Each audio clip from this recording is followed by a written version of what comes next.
Police વાનમાં બેઠેલા તમામ શખ્સોને કોર્ટે એક સાથે સજા સંભળાવી છે. એક સાથે 57 લોકોને ગુજરાતના ઇતિહાસમાં આ પહેલો બનાવ છે.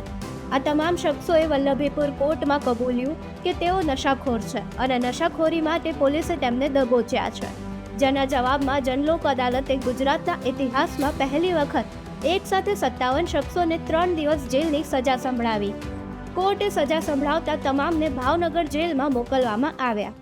આની અંદર પીવાના કેસ તથા કબજાના કેસમાં પણ થોડી ઘણી છૂટછાટ આપી અદાલત દ્વારા 59 કેસ જે પીવાના હતા તે તમામે તમામ 100% 59 તોમતદારોને હાજર રાખી તમામને એક દિવસ માટે ભાવનગર જિલ્લા જેલમાં મોકલી આપી અને 100% કામગીરી આજે કરવામાં આવે છે.